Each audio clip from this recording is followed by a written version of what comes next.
Salutations jeune investisseur, j'espère que tu vas bien. Dans cette vidéo, je vais comparer le livret A plus le LDDS vis à un PEA sur une année complète et notamment sur l'année 2024. Et comme tu le verras dans la vidéo, je vais mettre dans un PEA uniquement des ETF pour une gestion passive et tout simplement limiter son risque. Donc si tu te poses encore des questions sur la rentabilité des marchés financiers, je pense que cette vidéo va t'aider à y voir un petit peu plus clair. Donc ne bouge pas et pense à t'abonner, partager, mettre ton meilleur pouce bleu. On passe tout de suite à la suite de la vidéo. Pour faire ce comparatif entre les deux de rentabilité, on va se mettre sur un bon vieux fichier Excel parce qu'en soi, il n'y a absolument pas besoin de plus. À savoir que c'est vraiment la rentabilité sur un an. Donc moi, je tourne cette vidéo, on est le 28 novembre. Donc j'ai vraiment pris, là tu le verras, pour la rentabilité du PEA, j'ai vraiment pris la cotation des deux ETF au 27/11/2023, vraiment pour que ça colle au mieux, et j'ai même mis des frais. Idem, j'ai uniquement pris le livret A et le LDDS parce que au final, tout le monde n'est pas éligible au LEP, donc je trouve que ça aurait faussé un petit peu le comparatif, alors que tout le monde peut ouvrir un livret A et un LDDS. Comme ça, on reste vraiment sur des produits qui sont dits réglementés par l'État, que tout le monde peut ouvrir, et que indirectement, quasiment tout le monde a au moins un livret A ou un LDDS. Pour rappel, un petit peu entre les deux, le livret A actuellement c'est 3% net d'impôt jusqu'à 22 950 €, donc ça c'est son plafond, et le LDDS, donc livret de développement durable et solidaire, c'est 3% également, c'est net d'impôt et c'est jusqu'à 12 000 € de plafond. Donc pour faire très basique, nous allons mettre les deux au plafond. Le livret A, on va mettre 22 950 et on va mettre également 12 000 € sur le LDDS. Donc là, comme tu le vois, en intérêt sur 2024, 22 950 € à 3%, ça te fait 688,50 € net d'impôt de rentabilité. Et 3% de 12 000 €, ça te fait 360 €. En somme, en totalité, si tu avais mis tes livrets au plafond, donc le livret A et le LDD sur une année complète, ça t'aurait fait 1048,50 €. Je précise bien que ça, c'est net d'impôt. Tu n'as absolument aucun impôt à payer sur ces intérêts-là. C'est bien l'avantage et le principal avantage de ces livrets, et c'est 100% sécurisé. Donc au total, la petite somme ne s'est pas faite, mais on va la faire tout de suite, égale du coup somme, les deux, comme ça on voit un petit peu l'investissement total. Les deux livrets représentent un investissement total de 34 950 €. À savoir aussi, petit tips avant de passer à la rentabilité du PEA, à savoir que quand tu as une rentabilité comme celle-ci sur un PEA, donc sur 2024, tu vas avoir 23 638,50 €. Si tu n'as absolument pas besoin des intérêts, laisse-les s'accumuler sur ton livret A et ton LDDS. Pourquoi? Parce qu'en fait, c'est très simple. Quand on parle de plafond, donc 22 950 €, c'est uniquement un plafond de versement. C'est-à-dire que tu peux dépasser ce plafond avec les intérêts. Et l'année d'après, donc sur 2025, les 3%, même si on sait que ça va baisser, mais là on va conserver les 3% pour le moment, tu vas avoir une rentabilité sur la somme totale qui est présente sur ton livret.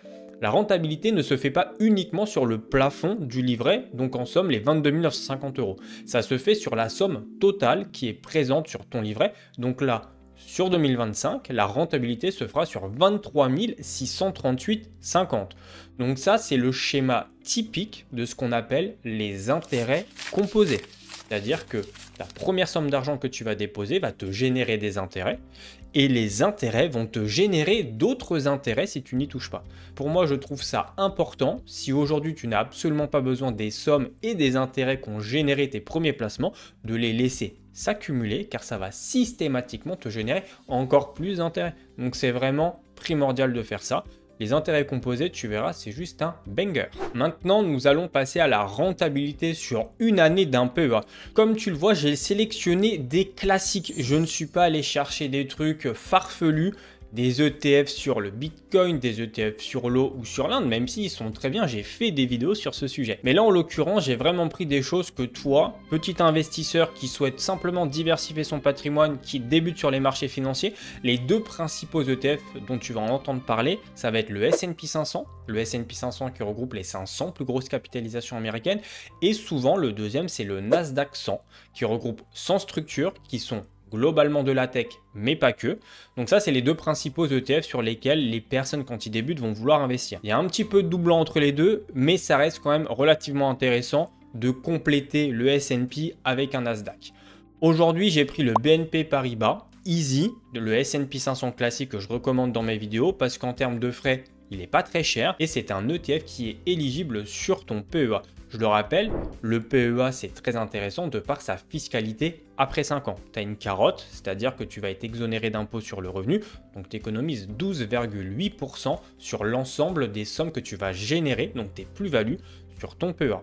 C'est quand même pas mal par rapport à un compte titre où là, quoi qu'il arrive et peu importe la durée de détention, c'est 33% pour l'État. Et je le complète avec le fameux Amundi PEA Nasdaq 100, qui est pareil, les deux sont capitalisants. Donc je précise qu'au final, les intérêts vont automatiquement être réinjectés dans l'ETF. C'est les deux voilà, qui se complètent relativement bien. Il y a les codes EASY ici, si tu veux, je te les remettrai en description si jamais ça t'intéresse. Et puis je te mets également en fiche directement la vidéo où je classe voilà, le top 4 des ETF à avoir sur son PEA. Au niveau de la cotation, je suis allé voir sur Just ETF, il y a un an, jour pour jour. Le S&P 500 était à 20,62 € et au niveau de l'Amundi, il était à 58,39 €. Il était déjà beaucoup plus cher quand même que le S&P 500 et sur une année, donc de novembre à novembre, actuellement, le BNP Easy S&P 500 a fait 37,90% de performance et presque similaire par rapport au Nasdaq qui a fait 37% de perf. Et effectivement, parce que j'aime bien quand les choses sont précises, j'ai mis des frais. Au niveau des frais, comment je les ai choisis? Eh ben, c'est très simple. Étant donné que je suis partenaire Fortuneo, tu trouveras si jamais ça t'intéresse les liens dans la description. Je suis allé chercher l'offre Trader Pro parce que là, on va quand même placer des sommes qui sont relativement conséquentes. Et je précise que là, c'est un all-in. Je dépose la somme à un instant T. Je ne fais pas de DCA. Vraiment pour comparer ce qui est comparable. Donc au final, pour une somme supérieure à 10 000 €, si tu choisis le pack Trader Pro, c'est 0,10% de la somme. Donc c'est-à-dire que là, on va déposer sur celui-ci 22 950 €, donc le plafond du livret A. Ça nous fait au total 1113 parts dans l'ETF avec des frais du coup de 0,10 qui nous fait pour le moment 22,95 € de frais si tu passes un ordre à 22 950 €. En termes d'intérêt, sur 2024, brut, parce que là on va considérer que tu restes à l'intérieur de ton PEA et que tu ne récupères pas ta plus-value, tu es à 8 702,64 €. Voilà, déjà, je te laisse là-dessus, frérot. Comme ça te donne un ordre d'idée déjà de la performance du fonds. J'insiste fortement que les performances passées ne préjugent certainement pas des performances futures. Un S&P 500 qui fait 37% en 2024 ne veut certainement pas dire qu'il va faire également 37 ou 40% en 2025. Donc fais attention, ce n'est pas une vidéo pour te dire investir impérativement sur le S&P ou sur le Nasdaq, c'est simplement une vidéo comparative pour te montrer que sur les marchés financiers, tu peux avoir une très belle rentabilité si tu sais comment t'y prendre et ça je te l'expliquerai à la fin de la vidéo. Donc déjà, juste tu déposes un capital à un instant T, 22 950 € en novembre l'année dernière, tu fais 8 700 € en une année. Voilà, déjà c'est carré. Contrairement à 688 € sur un livret A. Mais ça n'a pas le même objectif, c'est pas pareil, ça c'est de l'épargne de précaution, c'est une personne qui est 100% sécurisée, veut pas spécialement aller chercher de la rentabilité sur les marchés. Je le comprends complètement. Donc là on va faire exactement la même chose, donc c'est-à-dire que on va prendre la somme qu'on a déposée sur notre LDDS, donc 12 000 € qui est son plafond, on va investir 12 000 € sur le petit Nasdaq 100, on est à 4 443,60 € d'intérêt brut généré sur une année complète.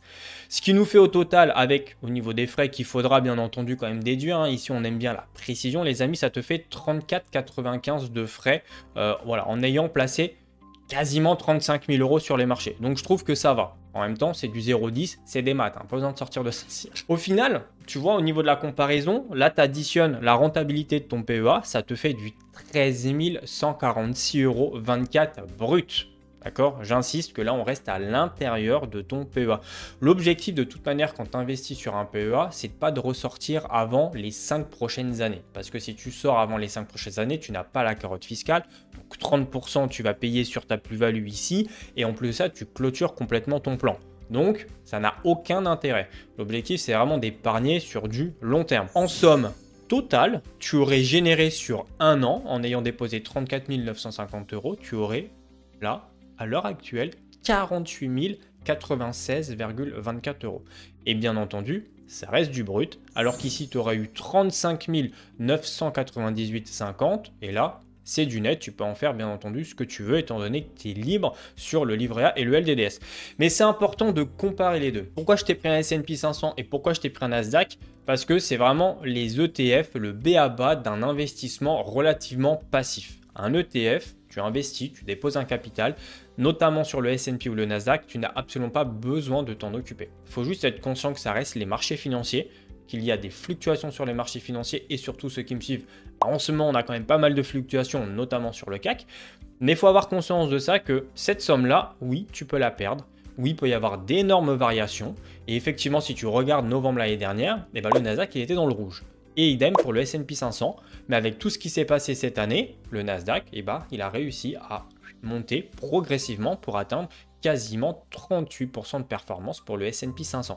Donc c'est important d'avoir ce truc-là en tête, d'avoir ce mindset et d'aller chercher de la diversification sur les marchés.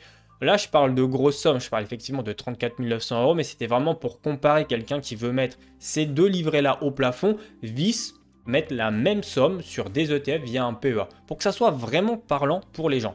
Donc maintenant, ne bouge pas, je vais t'expliquer l'importance d'aller chercher de la diversification sur les marchés et ne surtout pas rester sur tes petits livrets. Donc là, tu as bien compris la rentabilité que tu peux avoir, 13 000 € d'intérêt généré si tu déposes 34 950 € sur une année, vice 1048. Après, il faut poser le pour et le contre, hein. Bouge pas, je me mets la cam en grand. Bon, qu'est-ce que t'en as pensé de ce petit comparatif? Mets-moi vraiment ton avis en commentaire. Je voulais en fait juste faire un peu un électrochoc au niveau des personnes qui sont encore 100% sur les livrets, qui se disent non, je vais pas encore investir, etc. sur les marchés. En fait, ce qu'il faut comprendre, c'est que moi, je vous comprends totalement. Tous ceux qui sont là, qui se retrouvent dans ce que je suis en train de dire par rapport à ton profil investisseur qui est 100% sécuritaire et qui ne veut absolument pas aller chercher de la diversification sur le marché.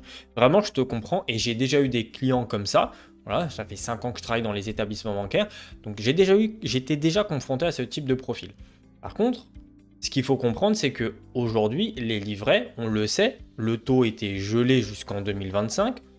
On va arriver en 2025 là. Donc le taux, normalement, par rapport à ce que je lis un petit peu à droite à gauche, il avoisinerait 2,5 à 2% net. Donc en gros, tu vas perdre 1% de rentabilité. Aujourd'hui, il faut que tu puisses aller chercher autre chose. Il faut que tu puisses préparer ta retraite convenablement, ton avenir. Et aujourd'hui, ça passe par les marchés financiers.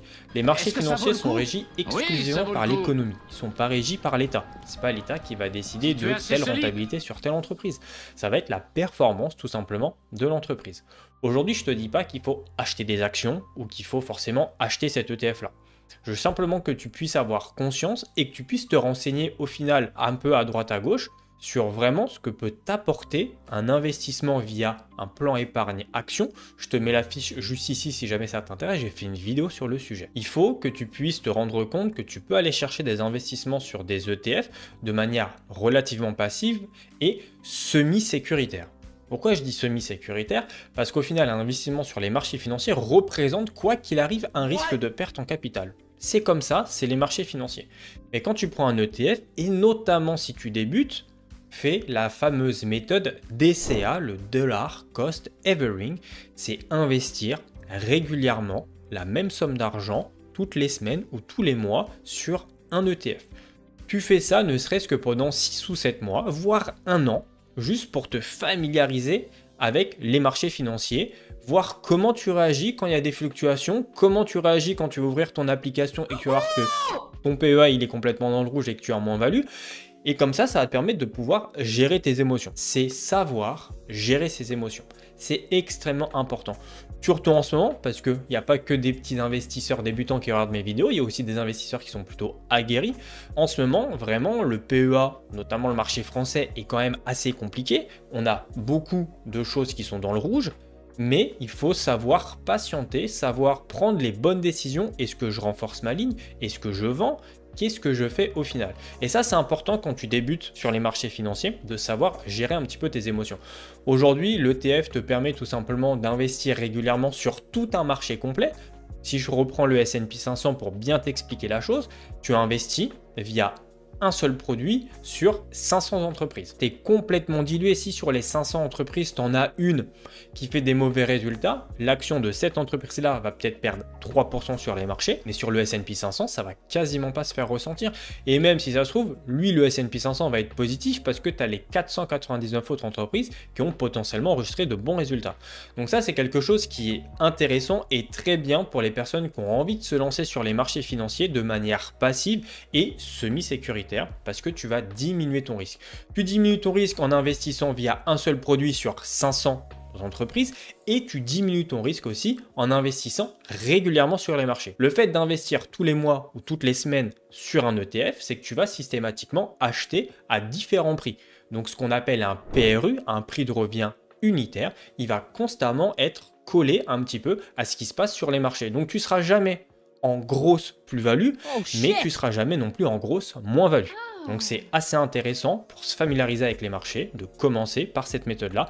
Et ensuite, une fois que tu es relativement aguerri, que maintenant tu te connais, tu sais comment réagir sur les marchés, là, il va falloir déposer un capital à un instant T, repérer le bon ticket d'entrée pour ensuite faire un all-in entre guillemets, donc déposer là plus tout de suite genre 1000 euros, tu vois, plutôt que de faire juste 100 ou 50 euros chaque mois ou chaque semaine. C'est beaucoup plus rentable. Là, moi, j'ai fait mon comparatif entre le livret A, le LDD et le PEA sur une seule somme déposée à un instant T. C'est beaucoup plus rentable. Si le comparatif, je l'avais fait avec un DCA, on n'aurait absolument pas eu la même rentabilité. Déjà, il y aurait eu un peu plus de frais et il y aurait eu effectivement beaucoup moins d'intérêt parce que le PRU ne serait jamais resté le même. Étant donné que tu vas acheter tous les mois à des prix différents, le PRU va constamment évoluer.